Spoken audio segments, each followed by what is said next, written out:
Hello and welcome to the Inside Out Culture podcast. I'm Kath Bishop. And I'm Colin Ellis, and on today's episode, we are asking the question, is a consistently high performance, positive culture possible?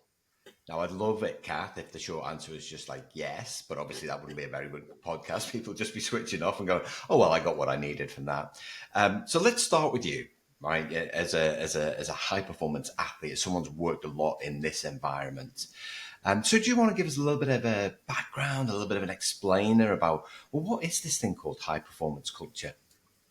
Well, it's a good place to start, isn't it? Because actually it isn't one thing. And it's a question that people ask me quite a lot as an Olympian. So tell me, what does a high performance culture look like in sport?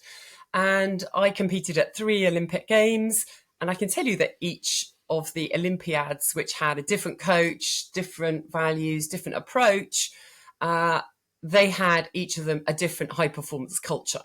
Some of them were more effective in terms of our results. Some of them were very different in terms of our experience.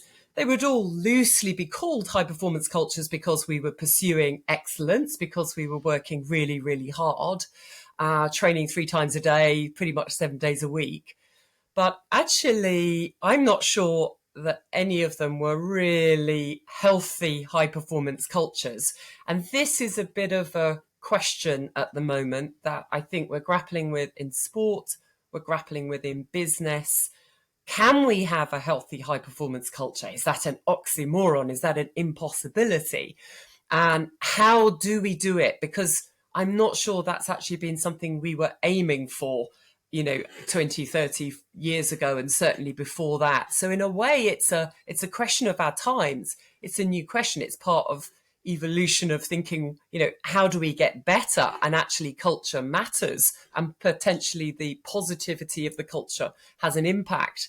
And we also start to think of perhaps the longer term impact of what happens. It's no longer okay to abuse an athlete on the way to a medal. Well, not in most societies nowadays. Do you think, Kath, that we've made, I read this really good book recently called The Long Win by you. Do you think high performance is seen as this is the only way that we can achieve what we need to achieve? Do you think it's kind of, you said simple, narrow definitions of what winning means can lead to serious, unforeseen consequences. And I often think with high performance, the view is in people's head, right, we need that to be able to win in whatever context winning means. Do you think it's too simplistic to go, right, high performance is the pathway, and that let's get that, let's do that? Yeah, I think we've totally oversimplified it, and actually then started to use this label of high performance culture to excuse things. So when poor behaviour happens, there's a sense of, oh well, that's what's required in order to get high performance. High performance is tough, therefore anything goes. And I think we see this has been abused in the sports world, but equally in the business world. And I think you can sort of trace back to some of that Wall Street culture, thinking of Gordon Gekko and Michael Douglas in that film in the 80s that sort of really, showed and displayed this culture of greed is good and more is better, and it doesn't matter, whatever it takes. I always think there's a lot of this language that is associated with high performance culture. You've got to be all in, you've got to do whatever it takes, that I now see as really quite sinister, because actually that's sort of you giving up a sense of values, a sense of having some boundaries on what behaviours are acceptable or not acceptable, and thinking about the approach, being very deliberate about how we approach things. So, thinking about the cost of winning, what is acceptable on the way to winning an Olympic medal and what isn't. So training a vast amount of hours, yeah, that's acceptable, although we don't want to cause kind of, terrible injuries or be training on injuries. Abusing athletes, demeaning them, kind of destroying their identity, associating them, valuing them only insofar as they can make a boat go fast or run really fast or throw really fast. Actually, that could be doing long-term damage, probably isn't going to help the performance either. So I think we need to start having these conversations about the cultural costs, and therefore we can start to say, well, I think we can improve this high performance culture. It isn't a solid thing that has to look a certain way. And that's where we're getting to with the need to create competitive advantage. We're starting to go, well, actually, there are some things in our culture that aren't actually helping us. And I think you'll have seen lots of those sorts of things in a business context. Yeah, I was reflecting on preparing for the show. Where did I first become aware of this concept or this phrase of high performance? And it goes back quite a way actually. So far, in fact, I'm amazed I remember it. But it comes back to Tuckman's team performance model, and this was kind of something from the mid '60s. And lots of people listening to the podcast will certainly recognise it: forming, storming, norming, performing, right? And I remember distinctly doing a team workshop, and we're in the forming phase, and day two we're in the storming phase, and it's up to us then to take this and get to the norming phase. And it's very, very specific for those of you who are familiar with it. We'll put a link in the action sheet to Tuckman's team performance model, but it's a very kind of definitive graph that shows this is where you start, and it goes down, and then it goes up. And when I reflected back, I thought, did we ever get to the point where we were performing? Can it? Yes, but intermittently, and that's still my assessment, particularly when I'm working with teams in the business world, is that very few of them ever get to the point where they're norming. And so then when I'm speaking to senior leaders, they're like, oh, we want a high performance culture. I was like, great, tell me about where you're at right now. When I talk to them, most of them are still in the storming and norming phase. They haven't even got to performing. And say, when I ask them, what outcomes are you looking for? It's like, oh, high performance results. I'm like, well, my goal is to help you get to results without talking about high performance, because when employees, and having been one, when we hear senior leaders say we want a high performance culture, it feels like a stick. It Mm. feels like here's something that we're going to whip you with until we get to a point where we feel that we're achieving results in the way that we want to do. And you mentioned there is a real compromise of the culture, and there's a real focus sometimes on let's get this done in the short term, and almost forget about what's going to happen medium to long term to the culture. Let's make it all about that. So when I reflected back, I was like, yeah, using that model, I think for many organizations, for many teams, the immediate short-term goal is, how do we get to a place where we build a culture where we understand each other's strengths, where we can help each other when, we can recognize when we're not being ourselves, where we agree a set of behaviors, where we talk about what it means to collaborate meaningfully on a day-to-day basis. Let's get there first. Let's do that where people have a sense of agency over what they do. They are intrinsically motivated, and that then becomes the foundation for whatever comes next. Yeah, I think it's actually quite good advice to almost get rid of this high performance language, because it can be a mask. It can be sort of, an excuse. Nobody quite knows what it really means. So if we are using that language, we need to say, what does this actually look like? And also, though, to see it as a process. It's not a sort of solid thing. Today we have it, or we announced, and this is the basis of a high performance culture. Oh, we've all got it now. And that's one of the things that Tuckman does, is he at least provides a sense of this is going to take time. There's an evolution. And in fact, his sort of later thoughts were, right, you go back round to the beginning again when somebody new comes or when something changes in the context. And so we're starting to think of things in that ongoing way, rather than, next month, high performance means these KPIs, and basically do whatever it takes at all costs to hit those numbers. That is not any way a sustainable, healthy culture that does that.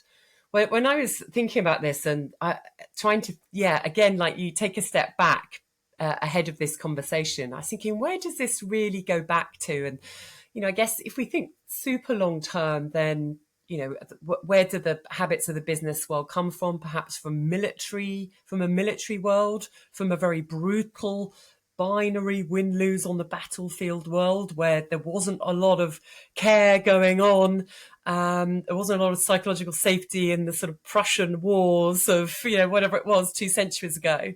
And then I guess also just the beginning of the Industrial Revolution and the fact that we started to then sort of overemphasize these processes of optimizing, of standardizing, of efficiency. And the American, I think he was an engineer, Frederick Winslow Taylor. So we talk about Taylorism as being Right. the beginning of these quite brutal cultures where we don't care about the people. We just want to improve and standardize and create more efficient processes. And that's actually language that lingers a century after. I mean, one of the issues sort of in the pandemic was we'd driven our National Health Service to within an inch of being ultimately efficient, that we could no longer have any contingencies or space or reserves that we'd invested in. So this drive for efficiency has been sort of the language of the last century or so that, again, has completely dehumanized our organizations.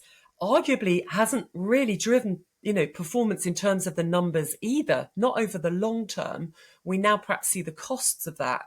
And so in a way, I think we're in a slow process of waking up to that and starting to rehumanize our organizations again and thinking about what's required to do that. How do we get out of some of the language of bottom line is what matters. You don't want excuses, don't want us to go soft. We got to deliver. How do we sort of enable that to be compatible with looking after our people who are, after all, our biggest assets in the organization, and their health must be connected to what we actually produce and deliver as a company? How do we start to tally those things together? And everyone will have a different view and opinion on what high performance means for them. And regular listeners of the show will know I like to be relatively basic about these things. I was working with a blue collar team and we were talking about how he was on shifts and he drives his van out and he goes and fixes things. And he said, I hear this all the time from our leaders, high performance, high performance. He was like, when do we get to the point where I have enough time in my day to just finish the jobs that I've got on the books without having to work overtime? I was like, that for me feels like high performance. I was like, well yeah, it does, because you're Yeah, actually doing what you said that you would do in a way where I say, because it's clear that it's something that you've thought about. It's clear that it's something that it's kind of eating you up a little bit. You're not able to do these things. And I remember I met with the senior leadership team afterwards, because what we'd done is we'd agreed, kind of what the culture would be. We hadn't really talked necessarily about high performance. It's language I like to keep out of workshops because I feel like it derails a little bit. And I said to the leadership team, I was like, you need to focus less on talking about high performance and more on creating the conditions where good people can actually just get their jobs done. yeah. I haven't met an employee yet that doesn't want to get up in the morning, do what they need to do, and then clock off at a time where they're like, I've had a good day, I've done what I need to do. I'm on top of it. I've worked well with other people. My interactions have been good. I've been a good human being and I've contributed. It's pretty much what every employee wants to do. But with this relentless push towards high performance, it's possible to do that without talking about it and really create this sense of positivity. I think, often I'll hear Kath is like, "Oh, we need people to be positive," and they'll throw in things like, Carol Dweck's work on mindset. It's like, "Oh, what we want is a growth mindset. We need everyone to have a growth mindset." And when you're telling people to have a growth mindset and when you're telling them to be positive, it generally generates feelings that are the opposite of that. Like, oh, here we go again. How about we have one less meeting and give me the time to do what I need to get done today? That would be a start. I love that. I think what you're doing is calling out the high performance bullshit, if we're allowed to say that. Yeah. And I think it's important. I actually find myself thinking the same. Are we as coaches and consultants, should we stop using this language because it obfuscates really, exactly the core of what matters? Good people, doing good work, being recognised for that, not being kind of pushed within an inch of their life and their health as a result of that. I read a book recently that was published a couple of months ago by sort of a sports psych, actually, who's friends with a sports psych I know. And it's called The Work Revolution by Jonathan Males. And he talks about performance and leadership in the modern world. And I'm just going to read like a paragraph from it because I think it really sums up some of the issues. And I love it. It's got lots of practical kind of ideas and thoughts in it. And actually, the paragraph is titled "The Way We Work is." Should we say not in good shape, but it's a word that starts with F. I begin with a deliberately provocative picture of the world of work because for many people, being at work is often stressful and at worst toxic. This is a natural consequence of pursuing endless growth, which has been a distinctly mixed blessing. So this concept of growth is also a big issue in our society, isn't it, at the moment?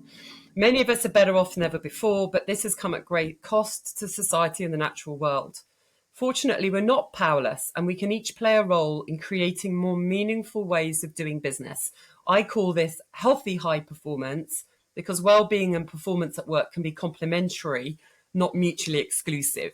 And for me, that really starts to kind of give us the challenge of let's, for the next century, be exploring in this space. But it really means challenging some norms, some assumptions, the language of, growth and KPIs and performance and, absolutely, the way we behave around that.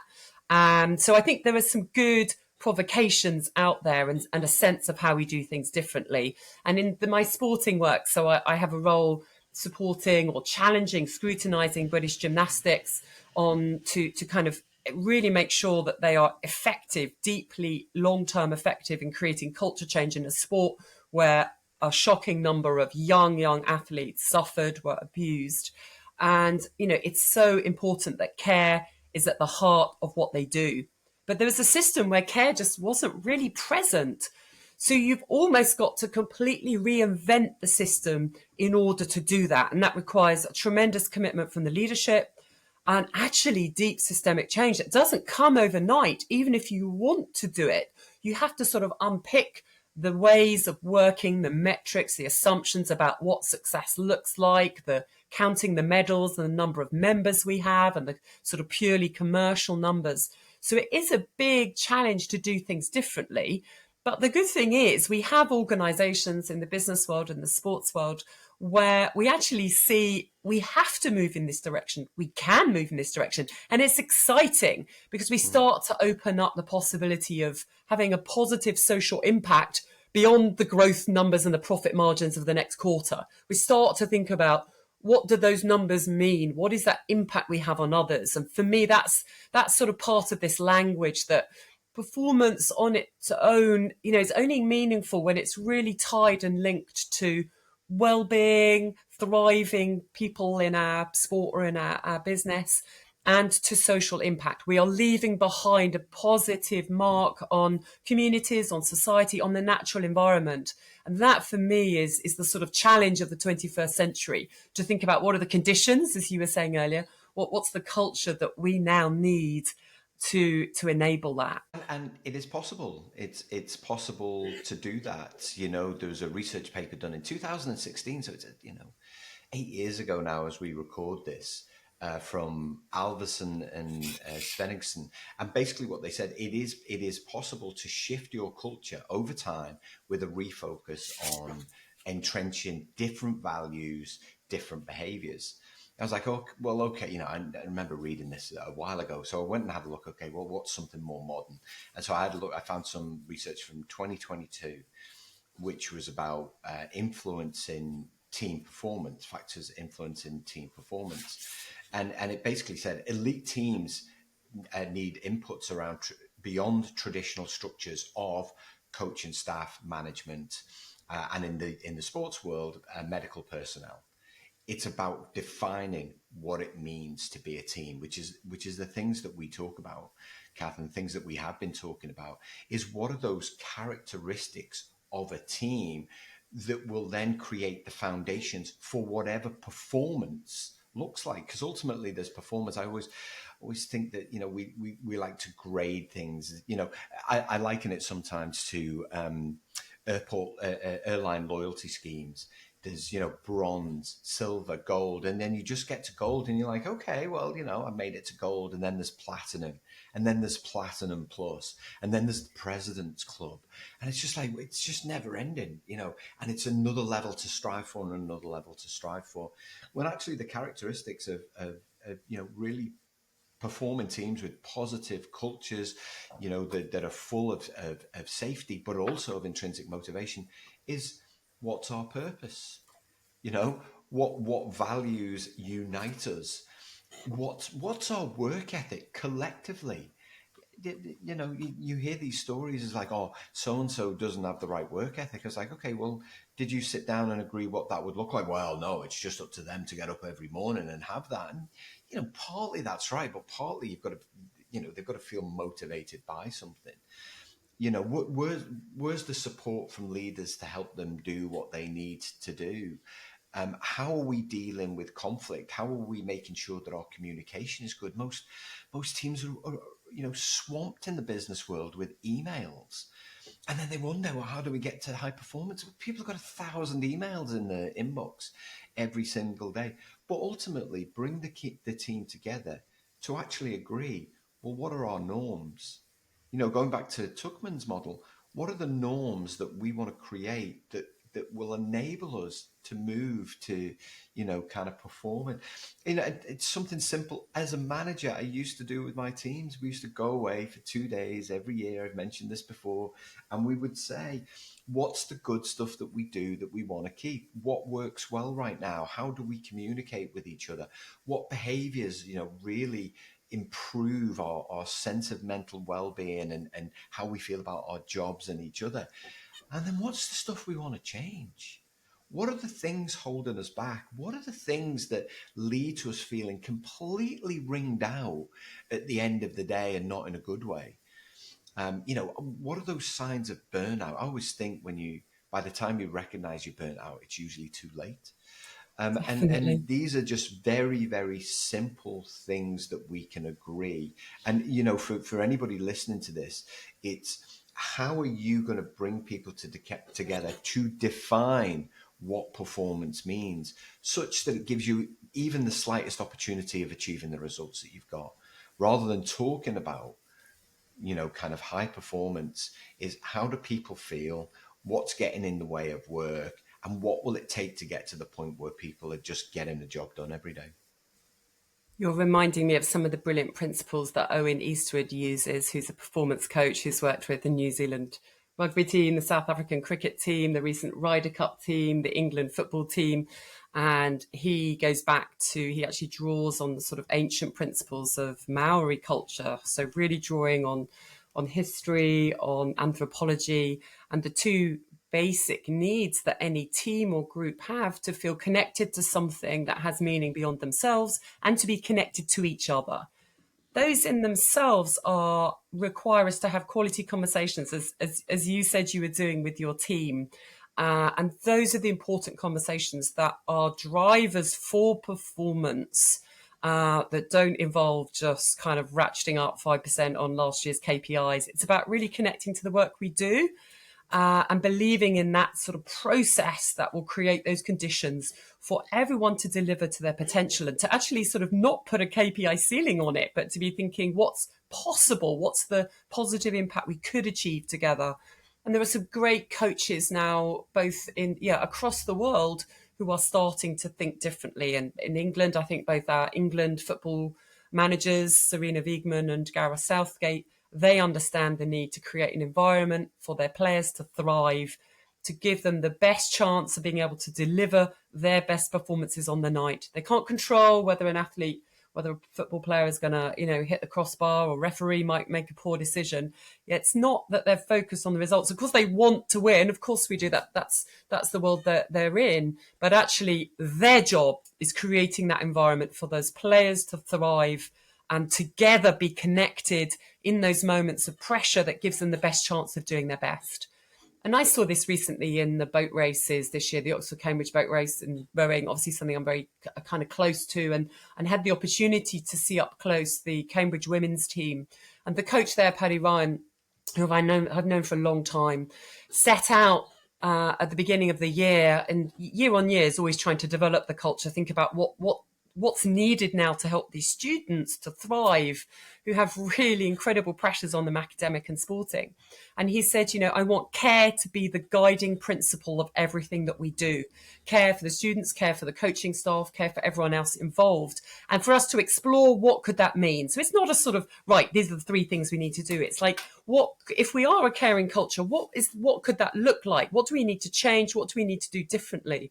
And what was so impressive was where in the old, decades gone, and frankly, in still some environments that would be dismissed as somehow soft and going fluffy, it actually allowed these students to develop a space where they could learn effectively, admit mistakes, fail, feel very, very supported in order to then learn from those mistakes. So it enabled very inexperienced rowers to deliver an incredibly gritty performance where they were the underdogs, where they were hugely down in the race, but very focused on how they could sort of support each other in the boat and continually work to deliver their best performance. So even during the race, they're not just chucking in effort here, more effort, beating Oxford, all of that sort of old macho language used to get. They're constantly, right, let's reset. We can get an even better rhythm. Let's try and make the next stroke, the next set of strokes faster than the ones we've done. They're engaged in a performance process that is helping them get the most out of themselves, but they're not being